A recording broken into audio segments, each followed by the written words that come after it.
بسم الله الرحمن الرحيم الحمد لله والصلاة والسلام على رسول الله صلى الله تعالى عليه وسلم. كتابي أذكار يشك لكتاب زور نایابەکان ئەمڕۆ گرفتێکی زۆر گەورەمان ئیمامی نەووی بۆ چارەسەر ئەکا. زۆر کات ئینسان ئەم حاڵەتەی بەسەر ئایەت خەبەری ئەبێتەوە خەوی لێ ناکەوێتەوە،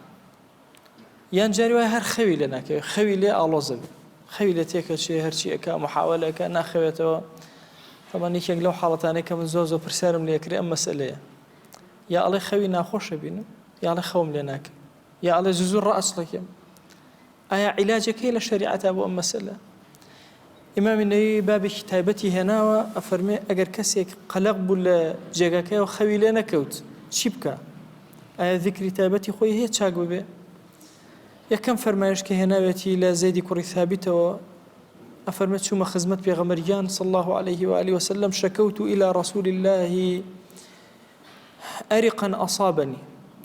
وتم يا رسول الله صلى الله عليه وسلم توشي أرق هاتم وتخوم لناك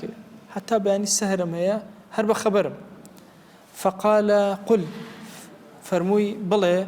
أم دعاء بخينا اللهم غارت النجوم وهدأت العيون وأنت حي قيوم لا تأخذك سنة ولا نوم يا حي يا قيوم أهدئ ليلي وأنم عيني. أم دعائي فيركر في غمريان صلى الله عليه وآله وسلم. فرموي بڵێ پەروەردگارە ئەستێرەکان هەمویان ئەوەتە خەریکە ئاوا ئەبن، خۆیان ئەشارنەوە، یعنی چ شەو خەریکە تەواو ئەبێ، و چاوەکان هەمویان هادئ بوون و هەمویان خەویان لێکەوتو، بەس تۆ زیندویت و بەخەبەریت و ئاگاداری نەخەو ئەبینی و نەخەوە نوچکەش ئەکەی. یا ئیلاهی بەس تۆی، تەنانەت غەفوەیەکی بچووکیش لە خەو نییە بۆ تۆ یا ئیلاهی. دەی یا حەیو یا قەیوم، ئەی هەمیشە زیندوو، ئەی ئەو کەسەی کە هەموو کاروبارەکانی عالەم هەمووی بەدەستی تۆیە، ئەهدئ لەیلی، ئەم شەوم بۆ ئارام کەرەوە وأنم عيني چاوەکانم بخەوێنە. زەیدی کوڕی ثابت ئەفەرمێ فقلتها، ئەمەم تاقی کردەوە، فأذهب الله عز وجل عني ما كنت أجد. ئەوەی کە ناڕەحەت بووم کە خەوم لێ نەئەکەوت، ئەم دوعایم خوێن تاوە خەوم لێکەوت، ئیسراحەتم کرد. بۆیە ئەم دوعایەکی زۆر گەورەیە بۆ کەسانی تووشی قەلەقی ئەبن، ئەم دوعایە بخوێنن، ئەو قەلەقیان نامێنێ، ئەو نەخەوتنیان نامێنێ، ئیسراحەتەکەن هادی ئەخەون. فەرمایشتێکی ترمان هەیە، خالیدی کوڕی وەلید ئەگەڕێتەوە ئەفەرمێ عەینەن حاڵەتێکم هات بەسەرا کە نەم ئەتوانی بخەوم، هەتا بەیانی هەر بە خەبەر بوو، تەپاوتر مەکرد، هیچ فائیدەی نەبوو. ئەفەرمێ شکایەت بردە لای پێغەمبەریان صلی الله عليه وآله وسلم، فەرمووی کاتێک کە ئەخەوی بڵێ أعوذ بكلمات الله التامات من غضبه ومن شر عباده ومن همزات الشياطين وأن يحضرون. خوايا پنا أقرم بكلمات الطواوكاني تو، پنا أقرم بتو لتوريتو، پنا أقرم بتو لشر خرابي همو عبدكاني تو، خوايا پنا أقرم بتو لهمو خرابكاري وتشربي شيطان كان، خوايا پنا ئەگرم بە تۆ لە ئامادەبوونی کۆبوونەوەی شەیطانەکان. ئەفەرمێ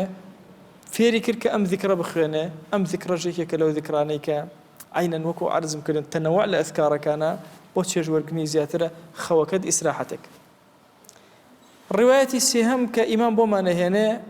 عینەن لە خالیدی کوڕی وەلیدەوە، فەرمێ شکایەتی هێنایە لای پێغەمبەریان صلی الله عليه وآله وسلم، فەرمووی هەرچی ئەکەم شەو هەتا بەیان خەوم لێ ناکەوێ، زۆر ناڕەحەتم. فەرمووی پێغەمبەریان صلی الله عليه وآله وسلم کە چوویتە ناو جێگاکەت ئەمە بڵێ اللهم رب السماوات السبع وما أضلت. پەروەردگارە یا ئیلاهی خاوەنی هەموو ئاسمانە حەوت ئاسمانەکە و ئەوەش حەوت ئاسمانەکە بۆتە سێبەر بۆی. ئەزانن ئاسمان تاکوێ سێبەرە؟ نازانین. تاکوێ سێبەری کردو ئاسمانەکان، هەر تۆ پەروەردگاری هەموو خالقی تۆ دروستی کردو یا ئیلاهی. دەی ورب الأراضين وما أقلت، وتو خاوني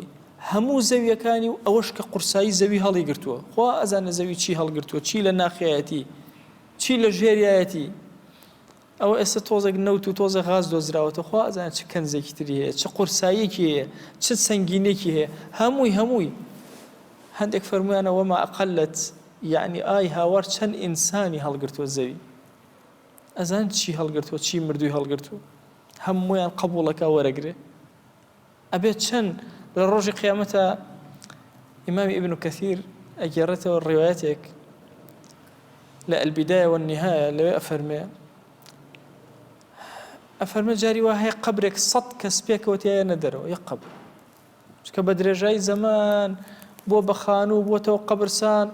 ڕووخاوە قەبرێکی تریتیان نێژرا ئەو تەواو بوو دانەیەتر ئەو تەواو بوو 100 نەفەر لە یەک قەبرەوە نەدەرەوە لە ڕۆژی قیامەتە بێت چی قورسایی هەڵگرتە بێ قورسایی ئینسان بە هەموو ئەعمالیانەوە لەناو سنگی زەویە پەروەردگارە ئەی خاوەنی ئەو زەویە باشە کە هەر هەمووی ئاوا کۆ کردوتەوە وەڕەب الشەیاطین وما ئەضەلت هۆ پەروەردگاری هەموو شەیطانەکان و هەموو ئەوەش کە شەیطانەکان گومڕایان کردووە زان شەیطانەکان چی خەڵک گومڕایەکە هەر هەمووی خۆ تۆ پەروەردگاری هەموویانی كن لي جارا من شر خلقك كلهم جميعا خوایە تۆ دراوسەی من بە هاوکارم بە لە شەڕی هەموو ئەو مەخلوقاتانە یەکدانەیان جەمیعا ئەن یەفڕوط علي ئەحد منهم یەکدانیان نەتوانێت تەجاوزکە لە حەدی من و سنوور بۆ هەر هەمویان دانێ